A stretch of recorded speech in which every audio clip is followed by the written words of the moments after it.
Contractors, in this video today, I want to talk to you guys about the power of onboarding in construction. If you don't know what onboarding is, I'm going to explain it to you very simply. Before I get into the topic, if you don't know who I am, my name is Lev Parsegian. I'm the founder of the company you see on the screen here, Cosmosify. Cosmosify is a consulting agency that helps remodelers and custom home builders build systems and bring order to their businesses so that they can actually enjoy the company that they once built.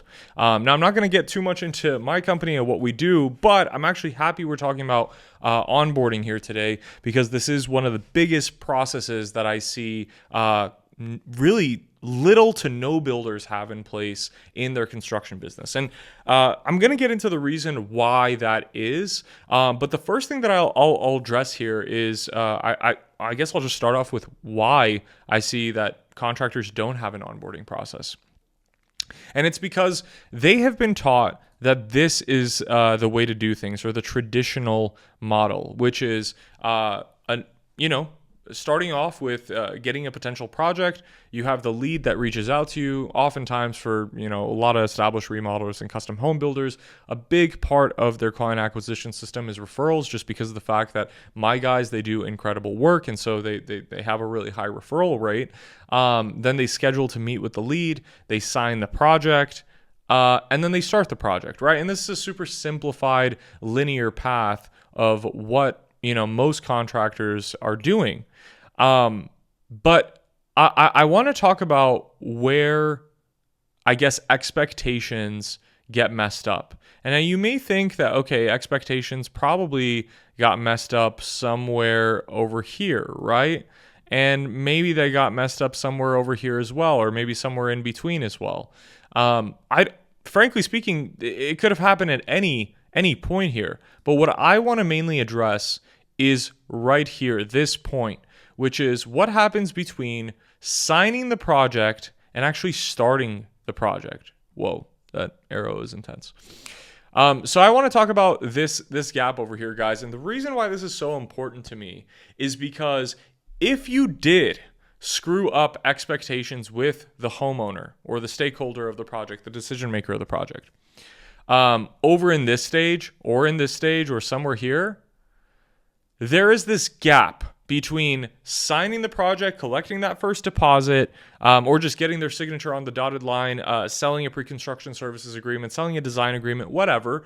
There is this gap in time between when you get that first signature, that first deposit, and the time that you start the project, where you can actually get your client more excited than when they first reached out to you about doing the project in the first place. Let me explain. So in the SaaS world, I come from the software world and the big corporate America, if you want to call it that, working for companies like T-Mobile, House.com, Better.com, and Workday. And working for some of these massive multi-billion-dollar companies, I learned a really important principle about setting expectations. And the reason why this was so important at the companies that I worked at was because they were serving customers at scale. So if you think about T-Mobile, for example, T-Mobile is a company that serves millions upon millions upon millions of customers just like me who need to connect with other people via phone services and mobile internet solutions and so on and so forth, right? And so it's really important that when a potential customer comes in and the sales rep is actually enrolling the client or the potential client into the service, the client understands what is going to happen at what stage in the process. And the reason this is so important is because if the client doesn't know, and you guys have been on this end before, I'm sure you guys have purchased phones before, right? If you don't know what's going to happen in the next step, you may go home after or purchasing your new iPhone or whatever the case is, and then be like, why don't I have service? And it's because of the fact that the sales rep didn't explain to you that, there's a port process, and that port process could take, anywhere between 24 to 72 hours to fully complete. But if the sales rep did not onboard or enroll you onto what the process moving forward is going to look like after signing that contract, after collecting that down payment, that deposit, whatever it is, guess what? You're going to feel lost. And that feeling of being lost leads to a worse feeling, which is the feeling of, I guess we'll call it sadness or even confusion. Okay? And we don't want you feeling sad or confused. Now, let me take this back to signing projects and starting projects. How does this apply to you guys? Well, think about it for a second. If you ask yourself, okay, somebody just signed on to do a full home remodel with me, and I have communicated to them what I'm all about, how I've worked with clients in the past, and what they should expect for the future, but I didn't go into too much detail, right? Because you're trying to sell the project, and that's understandable. But there's a gap in between that time when somebody actually signs on to work with you and you start the project, where you have a window of opportunity to get them excited about working with you, to set the expectations on when it is that you'll be communicating with them, how it is that you'll be communicating with them, who's going to be showing up to the job sites, I guess what the job schedule is going to look like, what things they should be aware of, or hiccups they can anticipate in the process of working with you. And it just sets their expectation so that they don't become a nightmare client in the future. Okay, now that I'm gonna move away from all of these diagrams here for a second, and I just want to talk about the five, empowering elements of onboarding. So, like I was saying, when you onboard effectively, you set clear expectations. You give your client the steps and the timeline on what it's actually going to look like to work with you. You show them who is responsible for what part of the project. That could be the selections part of the project. That could be, selection is the only thing that's coming to my mind right now, just because it's been fresh. You can remove any confusion or anxiety if they think that you're going to start the project and after collecting the deposit within 1 week. But you're actually going to start within a month because you got to set the expectation that you got to pull permits, and that could take some time.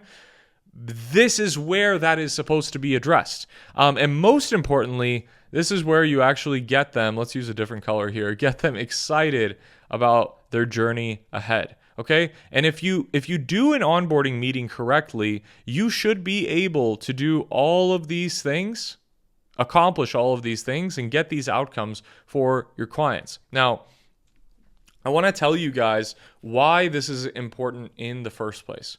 When I worked in the SaaS industry, we did not dump everything on the customers day one, right? Like, for example, I'll just use the phone solution again.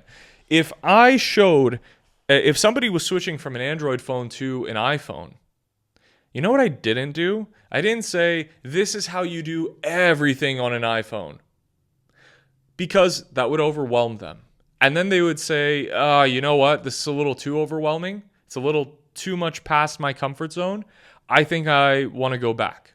Or maybe I'm not exactly too happy with T-Mobile's portal and all of that stuff, so I'm going to go back to Verizon, right? And so we don't want to scare people and push them away by feature dumping or overloading them with information. But in fact, we want to be intentional about the type of information that we're feeding them. So if you, instead of giving them all this information up front when you're selling them, schedule them for an onboarding meeting so that you can, again, set clear expectations, give them the steps in the timeline, show them who's responsible for what, remove confusion and anxiety, and get them excited, then they're going to be like, oh, wait, okay, this is cool. You have this down in a structured way, and you've answered a lot of the questions that I was kind of rummaging through in my head. And look, you may also set the expectation that you're going to have questions along the way. You can also communicate during this onboarding process when they can address those questions for you. So I'll give you an example of a process that my guys enroll their clients into, and that is, we have In the phase updates, we have weekly updates and we have end of day updates. And if it's an end of day update or if it's an end of day communication, it's because of the fact that there's something super hot, super pressing hot that if it's not addressed by the end of the day, it could significantly delay the budget of the project and just like the timeliness to get it done. It could be something super serious. If it's within the week, then that means you address it in your weekly meetings with your clients. If it's within the phase, then that means that before a certain phase of construction is taken care of, you make sure that that question is squared away. Okay? I'm sharing this all with you guys because we got to talk about what the benefit is. Okay, so when you onboard your clients like this, your client will then end up feeling, and let's use a positive example here. Goodness gracious, I can't draw today. Let's use this big head client. Okay, and the client is going to feel happy. The reason why is because they feel taken care of. They stop wondering if they made the right choice in building with you. They see you as organized. They see you as professional, in control. And when they feel that, they stop thinking about, oh man, I could have gotten this done for a lower price. Maybe I should have gotten an extra bid. Maybe I should have consulted with one more architect or one more engineer before I actually decided on working with the contractor that was referred by this architect or this engineer, right? The bottom line is they end up trusting you more. Okay? And great onboarding, guys, is not just for software companies or not for, wireless companies. In construction, great onboarding processes are your insurance policies. Okay? For a smooth project. Okay? For a smooth project, for happy clients, and ultimately so that you can put more money in your pocket and in your business's pocket. Okay, and this is just one of the systems that I help our contractors put in place so they can run like a multi-million-dollar business without working millions of hours. Okay, if you guys want me to break down how to design your onboarding process more on a visual level and kind of what kind of slides would be important, just kind of like what we've done for our partner contractors that we work with, then drop me a comment below or send me a DM on Instagram with the word onboarding, and I will be more than happy to talk to you guys about that in a bit more detail. But if you guys found this valuable, which I hope you did, well then, stay tuned for more, subscribe to the channel, and I'll talk to you guys in the next one. Peace!